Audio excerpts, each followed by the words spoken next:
Kamala Harris.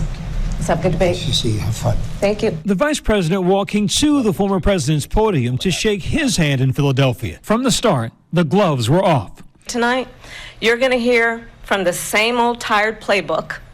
A bunch of lies, grievances, and name-calling. Trump punching back.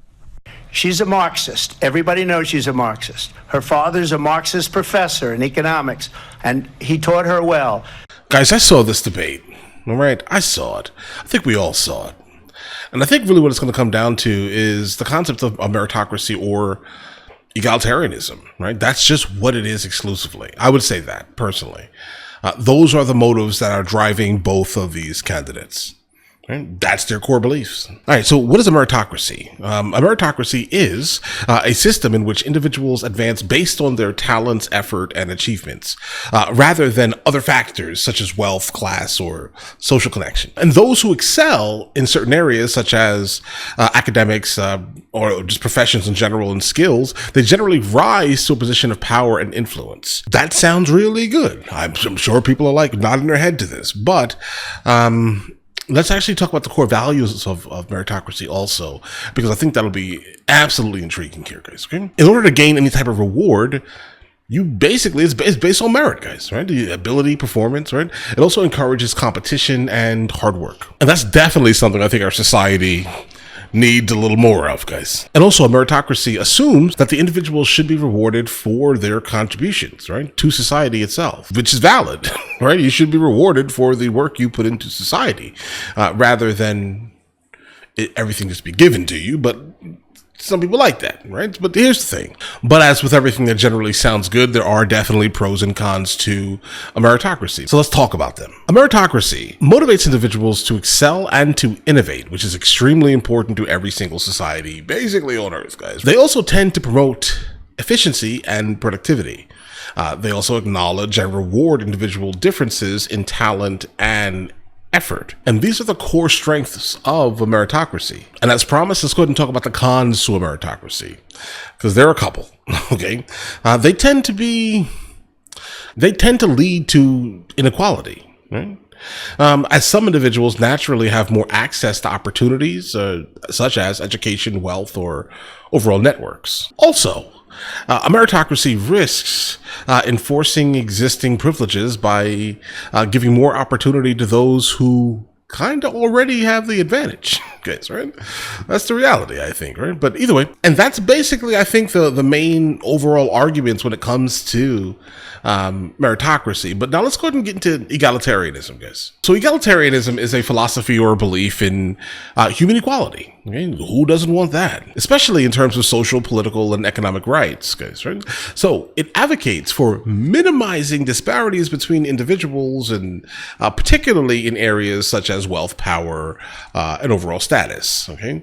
Now, there are core values of egalitarianism, but let's get into that. So egalitarianism is basically equality of outcome, right? Or opportunity, right? So equality of outcome and opportunity based off of a lot of like factors, right? And obviously emphasis on fairness and reducing societal inequalities.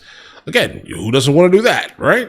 Do you want to make sure everyone has the same overall opportunity to reach that level of success? I get that. It makes all the sense in the world, but equality of outcome, guys, either way, egalitarianism. And also the collective well-being over individual achievements, guys. That's interesting, right? So what would force someone to want to work hard if they're not being awarded for working hard? I don't know. Where's the innovation? Why would someone innovate? For what? I'm not doing that. Why would I do that? Also, everyone deserves, guys, keep this in mind. Everyone deserves equal access to resources and opportunities, regardless of their background or overall ability. And so these are basically the core values of egalitarianism, guys. I mean, it's interesting. But I think this overall topic, I'd say, pretty much explains what we just encountered, to be honest, right? I mean, you have two individuals chasing two different overall ideologies, right? All right, guys, so there are some strengths and weaknesses. Keep this in mind here. I mean, obviously everything has a strength and everything has a weakness, but you guys can decide at the end, I guess, which one do you think is stronger or weaker? I think that'll pretty much go directly down party lines, though, almost instantly. But Let's continue. So, egalitarianism promotes a social cohesion by reducing large disparities in wealth and power. Also seeks to eliminate barriers of success such as poverty, discrimination, and unequal education. Now, here are the pretty much widely known criticisms of this whole thought process. So, it risks becoming inefficient. You may ask why?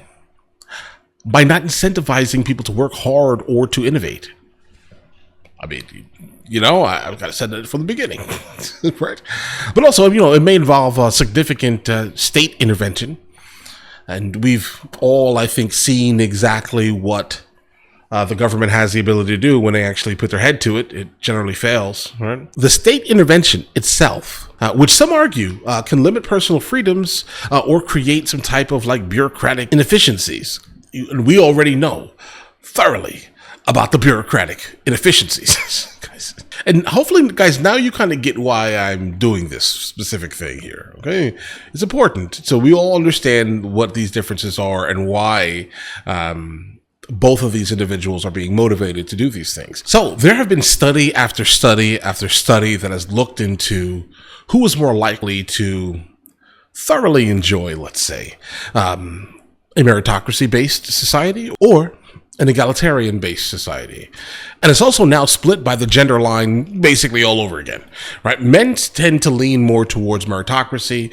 Women tend to lean more towards egalitarianism. So that's a interesting thing. So just to kind of wrap this up, I want to actually kind of reiterate a couple of things here. So a meritocracy emphasizes individual achievement and differences in ability, okay? While egalitarianism emphasizes equality and seeks to reduce overall disparities. Those are the differences. Many modern societies try to actually strike a balance between these two approaches to societal issues or the social contract, guys, right? So promoting meritocracy in certain areas, such as education or employment, while implementing egalitarianism policies, let's say, to reduce the negative effects on inequalities. So this tension between rewarding merit and ensuring equality remains generally the central debate. I mean, that's it. That's America. That's our politics in a nutshell. Okay, there's nothing more than that. You have one side that tends to lean almost exclusively into egalitarianism, and you have another side that almost leans exclusively into a merit-based society. Which one do you lean on, guys? Let me know in the comments. Let me know immediately what you guys think. But that's what this debate was. It's more of an ideology thing. It's not even like the two people on the stage matter zero. Do you want to work for everything that you have to reach success, work really hard to reach some form of success, or do you basically want everything given to you? That's it. That's it. But all right, guys, listen.